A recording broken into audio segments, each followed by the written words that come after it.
Your financial strategies must continually evolve as your financial position changes. The tactics that get you to one level usually don't apply once you get to the next level. So in this video, I'm going to break down the 3 distinct points in your wealth building journey, specifically making $50K per year, $300K per year, and $1 million per year. And I'll provide you with 2 or 3 tips at each stage so you can leave with actionable advice. Now, some of these I learned working my way through each of the 3 stages, and some I learned in my career in private equity, where I've worked with people who have made multiple 6 and 7 figures. So let's dive right into the first bucket where you're making around $50K per year.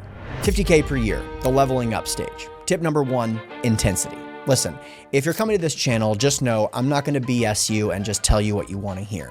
I get it. No one really wants to hear about mindset stuff, but if you want my honest advice, listen up. If you're making around $50K per year and you're feeling stuck, I can tell you for certain, the main thing holding you back is the level of intensity you're bringing to the money-making game. Now, don't misunderstand me. There was a time where I was cold calling full time, making around $800 a week, and I was certainly trying as hard as I could, so I get it. But if you're making around $50K per year, you're probably looking for some massive unlock that will take you to the next level. And I'm telling you, that unlock exists and it will happen for you as soon as you redefine what it means to try. Specifically, the questions you should be asking yourself 100 times a day are, how can I bring more intensity to this goal? What can I do to live, breathe, and sleep the goal of making more money?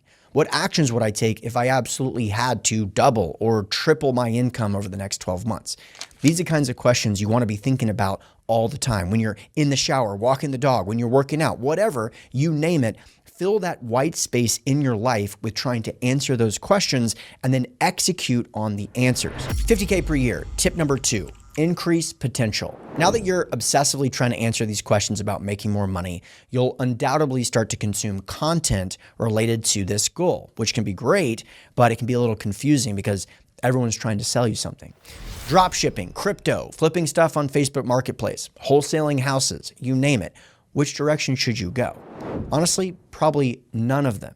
See, rather than consume content, buy a course, try to implement it and fail like you probably have done before. Instead, consume content to try to uncover what you're most interested in and then get paid to learn about the strategy. What do I mean? Well, if you're making around $50K per year and you want to get to $200K or $300K per year, the fastest and easiest way to do this is by finding a W-2 job where there's upward mobility and is related to something you're passionate about. So as you're consuming free YouTube videos, courses, joining networking events, Facebook groups, school communities, you should be looking to uncover a strategy that suits your skills and find a few thought leaders that you can align with and that you can model. Then, once you speak the language and familiarize yourself with the main people, you can start to find out who's hiring. Just identify them and use the knowledge you've gotten for free to get a job working for someone that you would have paid to mentor you.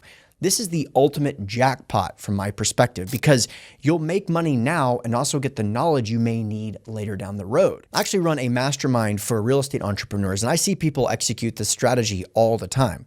Like one person comes to mind specifically, Johnny, who joined our group, learned the ropes, networked with some real rock stars, and then used his network to get a job for a company that has $1 billion under management. Now he's learning directly from $1 billion fund manager and he'll probably go out on his own when the time is right. How cool is that? $50K per year. Tip number 3, income leapfrogging. All right.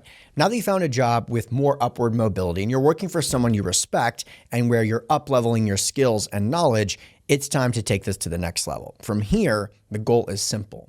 Outwork and outperform everyone else. Just bring more intensity than anyone else you're working with. At this point, the questions you should be asking yourself and the person you work for are, what can I do to set myself apart from this group?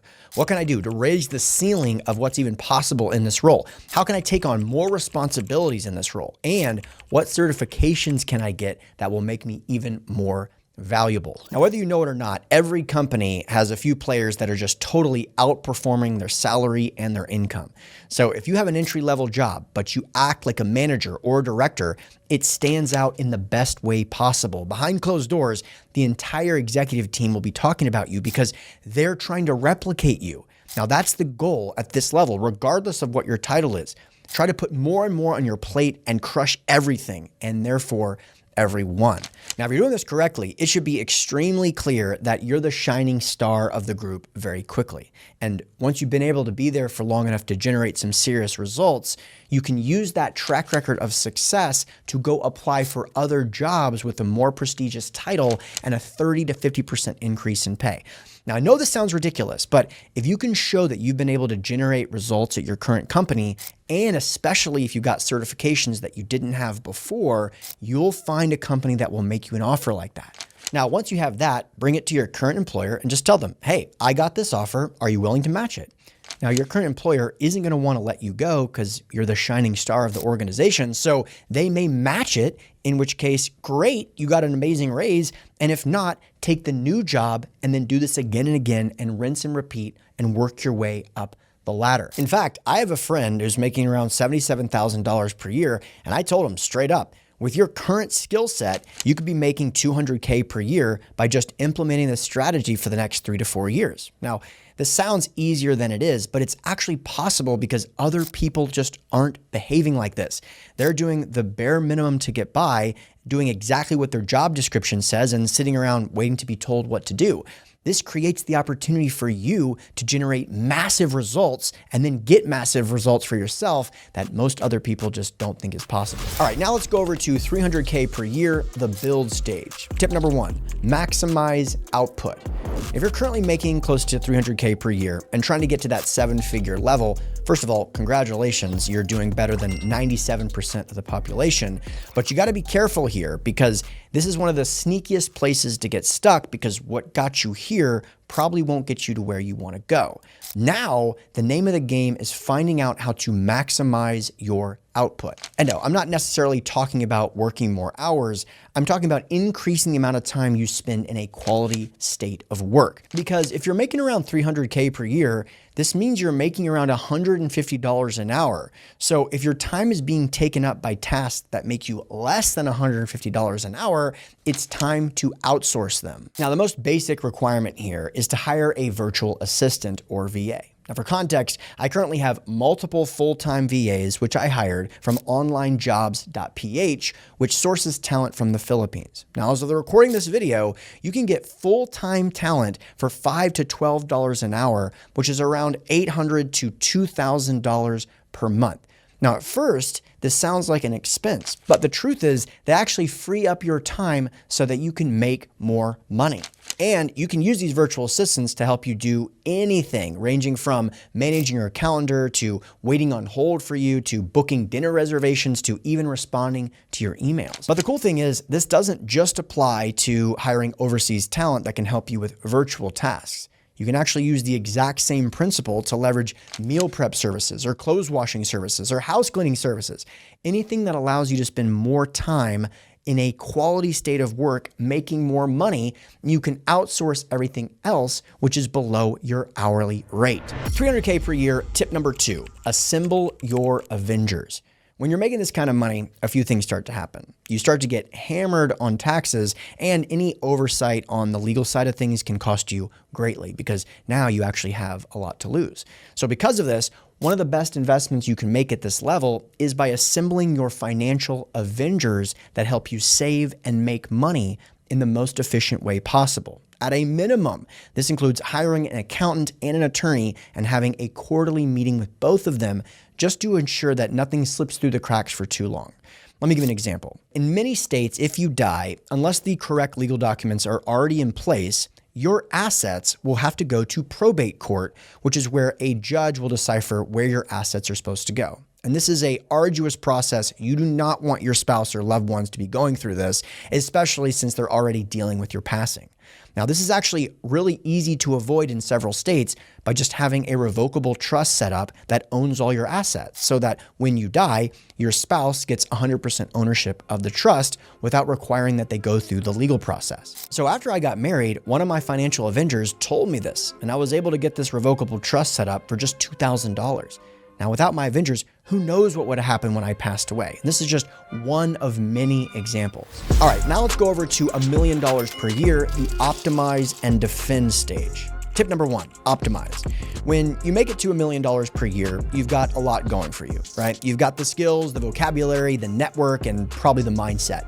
Now it's time to really optimize and defend. Now, at this level of income, there's a couple of levers that you can pull that you can't really pull up until this point. And I'll give you one example. It's called the REP strategy. Now, let's say you're a doctor or something and you're making around $1 million per year and you have a spouse that either doesn't work or works part-time and you both file a joint tax return. Now, if you have a setup that's similar to this, your spouse might be able to establish themselves as a real estate professional, REP, which can have massive tax implications for you and your family. Here's how it works. As long as your spouse hits a few qualifications like A, 50% or more of their time is spent working in active real estate activities, and B, they spend at least 750 hours a year completing these activities, this strategy can potentially save you a ton of money. Once your spouse hits this criteria, this means when you invest in real estate, even if it's totally passively, you can use any tax write-offs generated by that property to offset your W-2 income. So again, for example, let's say you're making $1 million a year and you take $600,000 and invest it in a real estate deal. That investment might trigger a depreciation loss, a tax write-off of $300,000. Essentially, you've created a $300,000 write-off for yourself. So rather than pay taxes on the full $1 million a year of income you generated, you would have reduced your taxable income by $300,000, which will probably save you 6 figures on taxes. And this is just one of many examples of optimization strategies you should be looking into when you're making $1 million a year or more. $1 million a year, tip number 2, defend. At the $1 million a year level, another concept you want to start thinking about is estate planning and asset protection. Specifically, you want to avoid your loved ones getting hit with massive estate taxes when you pass away, and you want to avoid your wealth being taken by lawsuits and creditors. Now, there's a lot of strategies for this, but one that I've implemented is buying whole life insurance and listing your spouse or your heirs as beneficiaries of the plan. Now, without getting into all the nuances that make whole life insurance a solid tool, one of them is that life insurance payments, the kind that are distributed when an insured person dies, they're not taxed as income, meaning that if you or your spouse pass away, you could leave multi-7-figure payments to your beneficiaries without them paying any income tax on those payments. Also, life insurance can act as an asset protection strategy because insurance is not available to creditors. So if you get sued, your life insurance can't be taken. This is why many wealthy people have millions or tens of millions of dollars in life insurance policies. Now listen, in this video, I broke down how you can kind of move through different income levels. But the truth is, it's not just about making money. You also want to live a life that is worth living and is financially free. So if you want my brutal advice on how to build that, you're going to want to check out the video on your screen right now. Just click it right now and I'll see you over there.